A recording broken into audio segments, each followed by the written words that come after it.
My name is Leslie Boer, and I'm a cancer survivor. It was the middle of September in 2012 that I found a lump in my left breast. I figured that this was pretty common. A lot of women find things that are abnormal, and that's just what I thought it probably was, but I decided to go and have it checked out. From there, it led me to have my first mammogram and an ultrasound, and from there, it was decided that I should have a biopsy to take a look and see what was really going on. Well, after all the testing that was done, we knew that we were going to be getting a phone call on Tuesday. And I went to work just like normal. She went to work just like normal.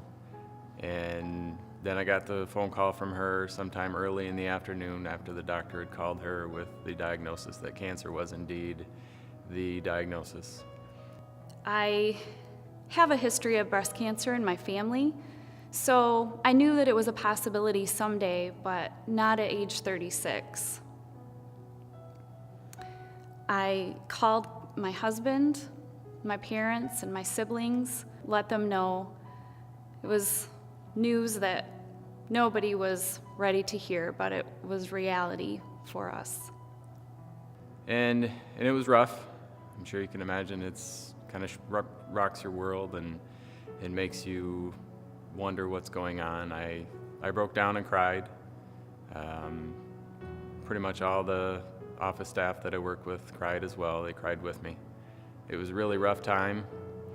There's a few things I had to button up just to kind of finish up at work and headed on home.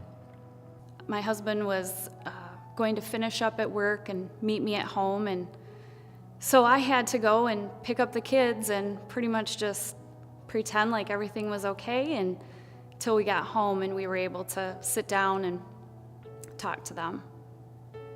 Sitting down with the kids and talking to them was probably the most difficult part of the whole scenario. We knew Lexi was going to probably be very stoic and not really understand, and Gavin very emotional, and I really couldn't talk. I cried. I couldn't formulate the words to say, so she pretty much had to do all the talking, and it was a very rough 10 or 15 minutes time of watching your kids kind of have to grow up right in front of your eyes. That was the hardest part of the whole experience, was telling my kids that I had cancer.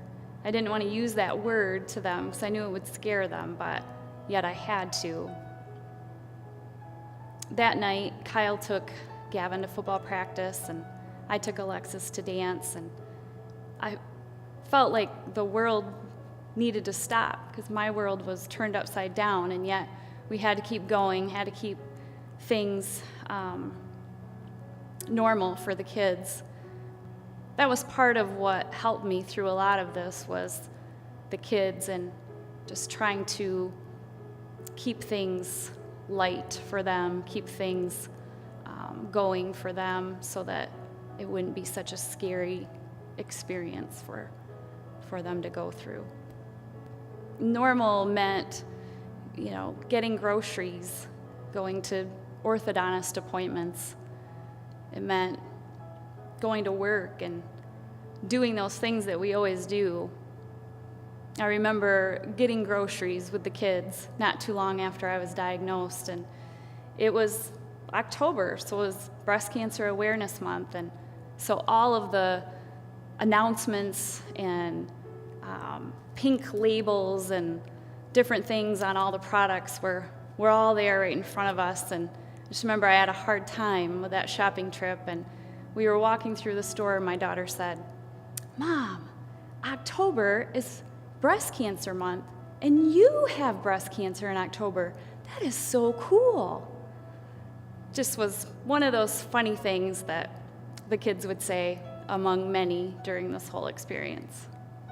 A friend encouraged me to start a blog, and I knew that it would be a really good idea, a way to communicate to everyone what was going on, and just also a way to let people know what God was doing in and through this experience. I was having a hard time coming up with a name for the blog, and So on the way to work one morning, I was listening to a song by Toby Mac called Speak Life.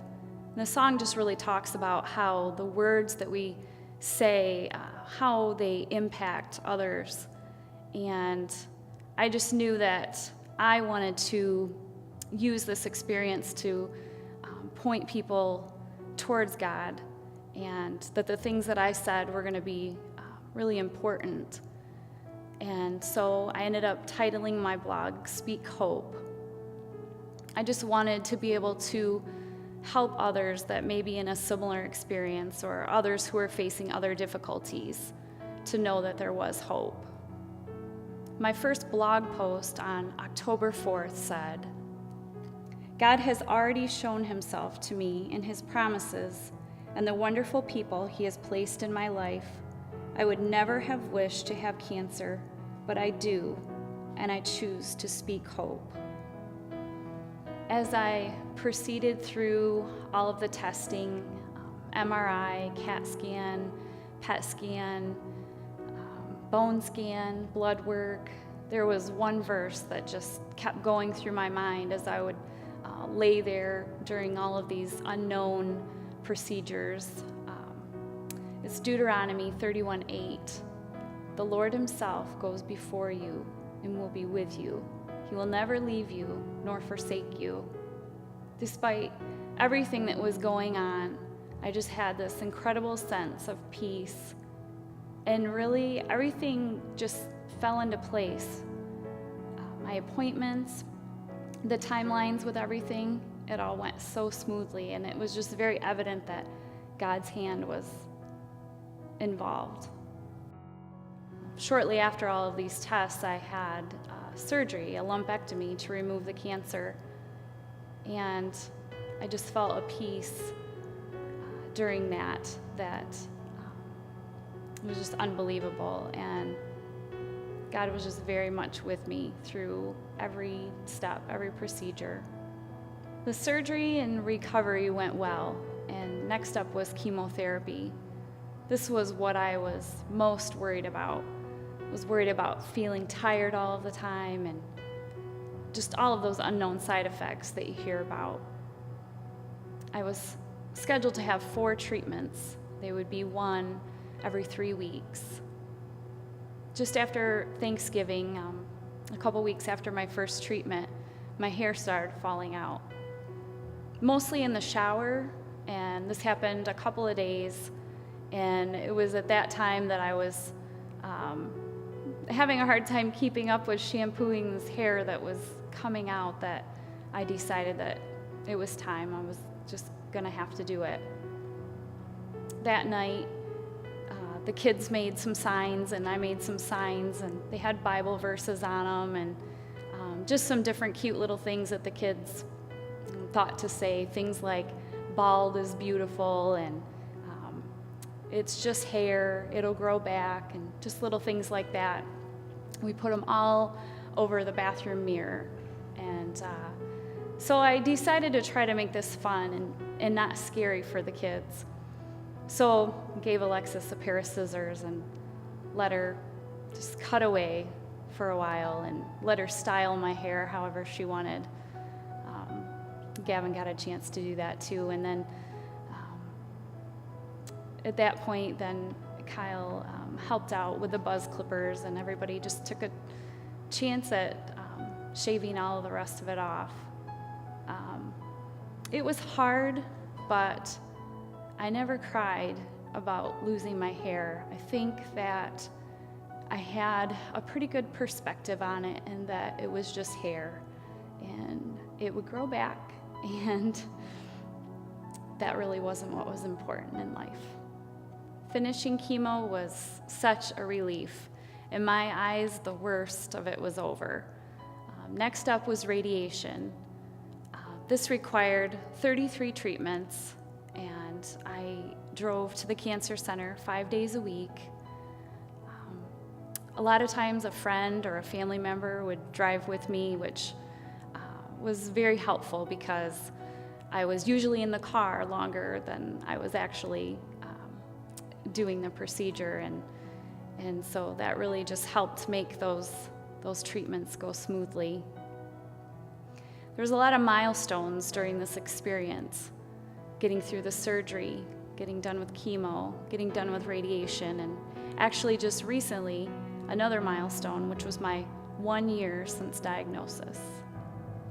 There's really only one time throughout the whole process where she struggled at all. There was one night where she talked about how were we going to deal with cancer.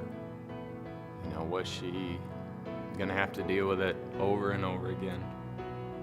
And that one night was tough, but I can honestly say that was the only time that she ever wavered and struggled with the diagnosis. She's incredibly strong and faithful, and that one night was really 10 minutes, 15 minutes at the most of struggling and thinking, and we just talked. And beyond that, everything has been incredibly positive. I can't think of anyone else on this planet that could deal with that diagnosis and that news and be able to come out of it with positive vibes and positive thoughts, and being able to touch so many people's lives. There's so many people that came up and said, I read her blog, or I read an email, or I saw a Facebook post, and people were so encouraged with her positivity and the way she dealt with this whole diagnosis. It was just truly amazing. So I know God was with her and gave her strength and courage to touch so many people's lives out of a bad situation. So it's really awesome to look at how He worked in our lives and just made things better out of a rough time. Being overwhelmed by people's kindness was a daily occurrence from the moment that I found out that I had cancer. Flowers, cards, emails, Facebook messages. I had friends who wanted to get pink streaks in their hair to support me. I had shirts made. There was a dance-a-thon fundraiser that took place. It was just amazing that my family and my friends and my community would do this for me. I came across a saying that says, when it's dark enough, you can see the stars. And in this darkness, there were a lot of stars that I never would have seen before if it weren't for this experience that I was going through. God has brought me through a lot this past year. I have to continually put my trust in Him, and just those worries that I have about a reoccurrence, I have to just give it to Him. The type of cancer that I have is called triple negative. It's not a normal estrogen-fed type cancer, and there's no preventative medication for it. It also has a high rate of reoccurrence in the first 5 years. So I just really have to keep my mind on Jesus' words in Matthew 6:27. Can any one of you, by worrying, add a single hour to your life? Because of all the prayers said on my behalf and the promises in God's word, also just the things that I've learned from my pastor over the years, I'm able to put this into perspective. No matter what happens to me, God is with me. And even better than that, no matter what happens to me, I will live for eternity with Him in heaven. I came across this quote recently, and I feel like it could have been written just for me. It says, in hard times, she realized that she was stronger than she ever imagined. Jesus was closer than she ever realized. and she was loved more than she ever knew.